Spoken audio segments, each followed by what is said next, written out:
Good morning and welcome to Saturday's special of Dr. Lamba's Awakening Call. We talk of metaphysics and we always think the capability of metaphysics as a liberating power. But are you aware that the earliest writings of the world suggested an unexpected goal for ambitious minds? More than 3,000 years back, the ancient Indian authors of certain Upanishads, not all, but at least seven of them, they persuaded, goaded readers to find a fabled knowledge. And that was the beginning of the philosophy. Of course, the Westerns came to know of it much later. But when one knows later on, which is woven upon the whole, he becomes a whole. And that whole was nothing but metaphysics. A man who thinks of what has not been thought before and perceives what has not been perceived hitherto is able to comprehend the widest reach and is able to conquer the whole universe. The conquering of oneself, self awareness, comes much later than material progress, than conquest, than trade. But Indian scriptures, old Indian texts, show the other way around. As a matter of fact, possibly in the whole of history of the world, India is an exception where first came the desire to conquer oneself and then to conquer the world. I know to the modern ears this promise sound like an esoteric mysticism. And it's true that the scientists writing that have reached us in the first millennium was full of rituals, of awareness and of universe. But as I explained last time, those rituals were pertinent to convey the meaning, the real meaning. The same way as the parables and the fables were used. Even if you read the Aesop fables or the parables of the Christ, you would find that there's a hidden meaning. So to make people understand and comprehend the liberating power of metaphysics, they gave that in a shape of parables, rituals, and the rituals attracted people's attention. And then they understood what it really was. And all the time they were praising the universe, the cosmos, the various aspects of nature. As a matter of fact, if you look at the old Indian philosophy, it's not theocracy, but it was basically pantheism. Where else would you find the god of the water, the god of the rain, the god of the sea, the god of the well, the goddess of power? No, feminism, worship of nature, worship of animals. There's nowhere but in those Upanishads. But there was one group of thinkers who took a uniquely rational approach and they focused on knowledge of the whole and they explicated how it affects us psychologically. And it's not supernatural. As a matter of fact, the knowledge came from a very rigorous discipline of extrapolation to the universal features. The cosmos using rationalized generalizations based on patterns that the visible world perceives. And in fact, this philosophy, a combination of metaphysical truths based on inference, was key to humanity's highest possibility and the greatest happiness. And curiously, this philosophy gave insight into the metaphysical aspects. Now the question arises, why this high opinion of metaphysics? And most of the people think metaphysics to be the most impractical pursuit. It's not so. Early Indians had pleaded, as I told you, with the gods for rain and cattle, sons and warriors, health and wealth. And we still have those words in Vedas, some of the words oldest text.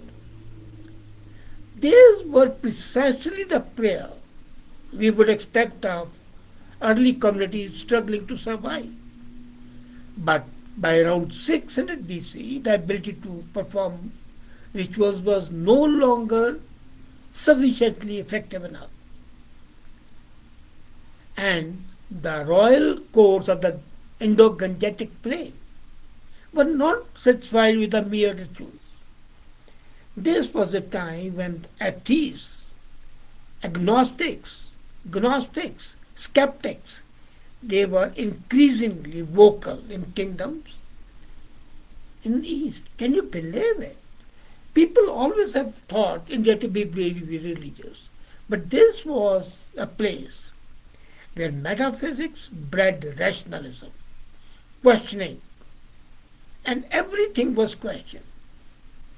And experts in the old Vedic rituals boasted of skills in linguistics, geometry, anatomy, astronomy, and poetry.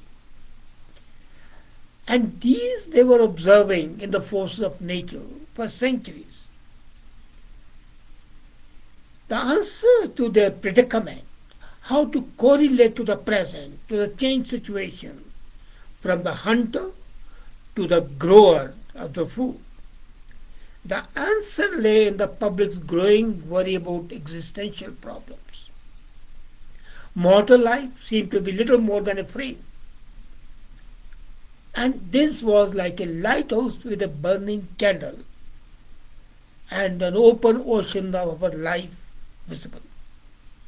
The human mind shined but for a faint spotlight on the immensity of the world. So the individual became a part of the universe and yet retained his or her identity, individuality. So this mixing of the individuality in the societal aspect was the most important part of metaphysics, and that it remains till today. Now, as the frustration of the people grew, India's ancient inhabitants became obsessed with the new goals. They wanted to alter the very nature of life and improve upon it. Mental discipline was most important and became a rage. Ascetics developed an arduous new concentration meant to purify the mind into a single distracted stream of consciousness. And that found expression again in rituals of yoga. But this was again diversified from the metaphysical aspect of yoga, which is undistracted, continuous stream of consciousness. The same stream of consciousness which later on was espoused by the writers like Virginia Woolf. And then came a young prince named Siddhartha Gautam. Again, for the first time possibly, a king gave up his inheritance and taught a way to deconstruct the ego and desires and became the enlightened one, the Buddha. On the other side, places like Athens and Alexandria and the Silk Road cities of China, they were the idea markets peddling possible ways to transform themselves. But those ideas were percolating from India. And even the word of ideas is mostly a mastery and a mystery of one's life. Basically, it's potentially experience, stories, and ideas. Ancient Indians were just getting a glimpse of this. And they discovered a new ways of thinking along the trade routes, west to Persia and Greece, and northeast to Himalayas, and even up to China.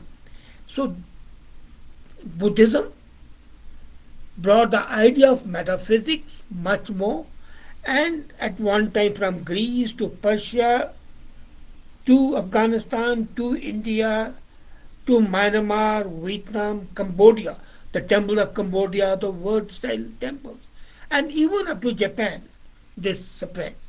Northward it spread to China and various other parts, Uzbekistan, Turkestan, Turkmenia, and others. But then the result, this created a tension at the heart of the humanity. What happened? The human beings in their existential life bury their minds in urgent tasks and expend our excessive energy on entertainment and materialism. Now, this craving created new stories, new experiences, but where was going to be the correlation? And the people and the scholars thought that we had to overreact and overarching truth was to be attained, but could not align themselves with the global, not the local, with mortal. That was no say, but with the eternal. So the ancient Indian writers encouraged people to live life on a larger scale. So from a minuscule individual, it moved to societal, and the next step was eternity. Eternity of the complete cosmos. And here, man and nature became one. Then came the axial age. This was 800 to 200 BCE. And a number of philosophers came, both in India and in West. This was an era of expanded travel and cross-cultural encounters. And then, when people like Hyun Sung came to India, people like Pliny came to India and thought of it, this was an encounter of a different type. And as I said, places like Athens and Alexandria and the Silk Road, but the idea of markets, trade, it was there. But more than trade, it was the ideas being transplanted to the other lands. Then came the techniques for becoming immortal. They were the highest demand. How to be immortal. And on the slopes of Himalayas, the Taoist alchemist offered to transmute mortal men into divine beings. Even today that process is there.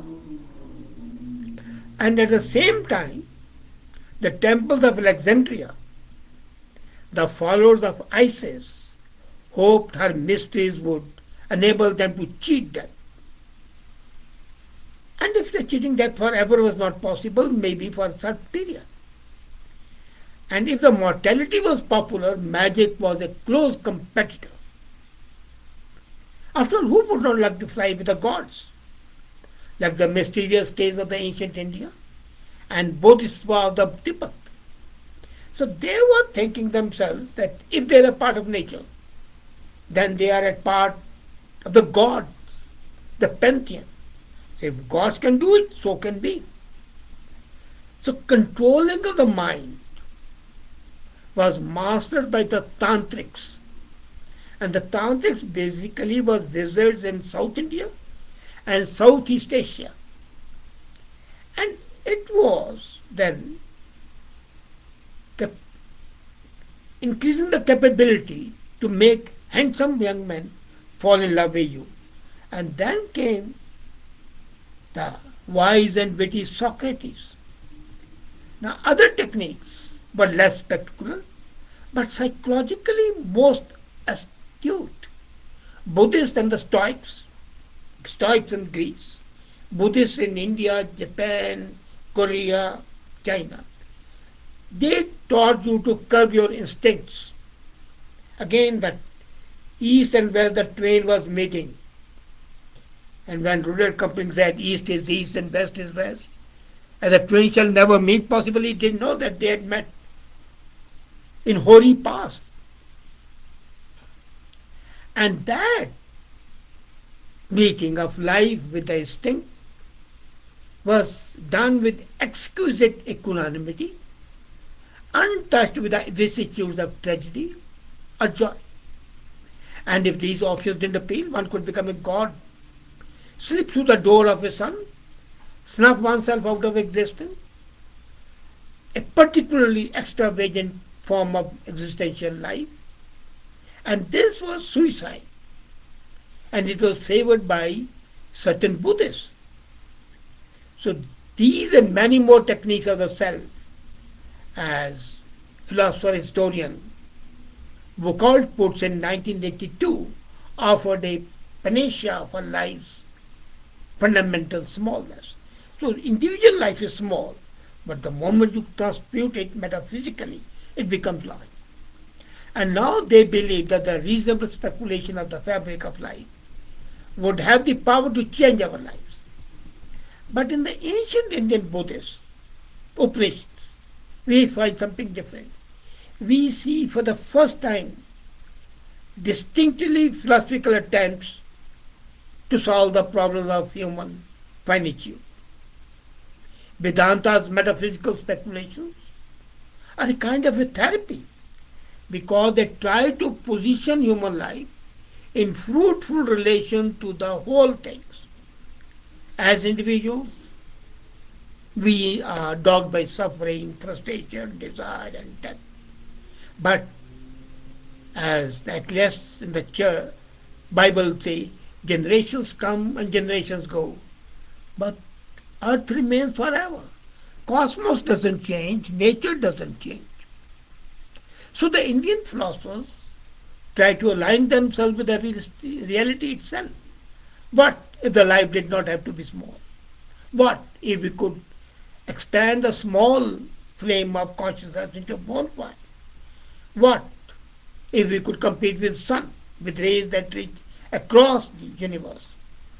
And then the oldest prayer of Hindu culture is unquestionably philosophical in nature. One poem around 800 BC allotted, "What things I am, I know not clearly." Another prayer demanded to know, why were we born? By what do we live? What have we established? So the rise of the systematic philosophy offered a solution. And that's metaphysics. Those who use the process of generalizing and deduction. So it was induction and deduction. And one Upanishad, if you haven't read it, I would suggest you must read it. Mundaka Upanishad tells us that the mind is an arrow able to send deep thoughts into imperishable nature of reality.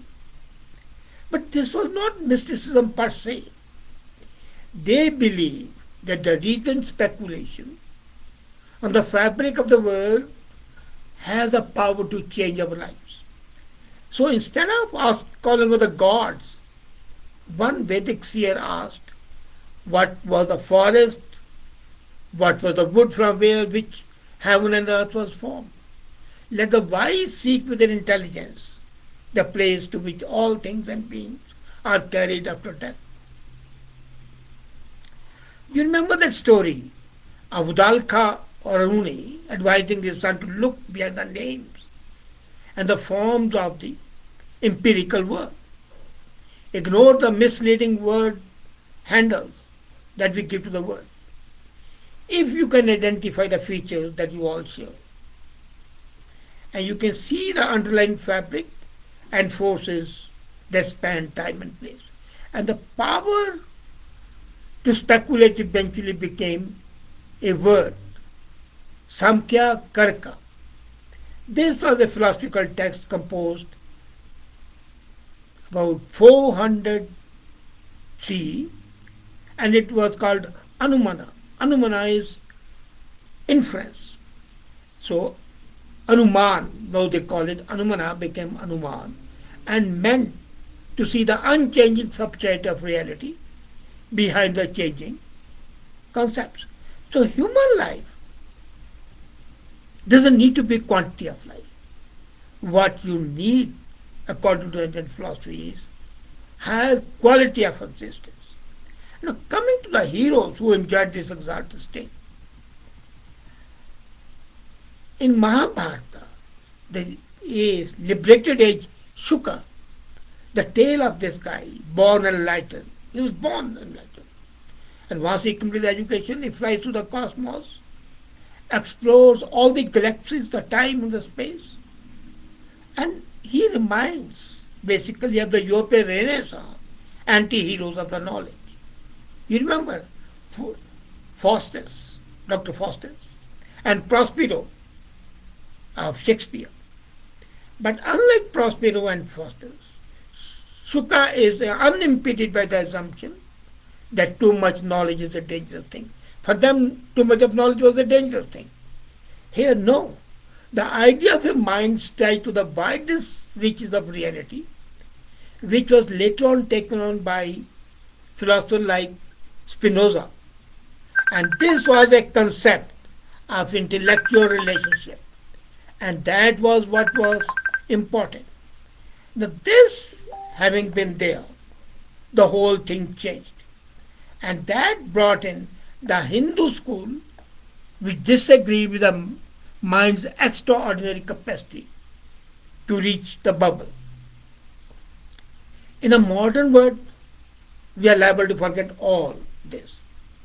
Bodies are real, minds are insubstantial, ideas seem trivial.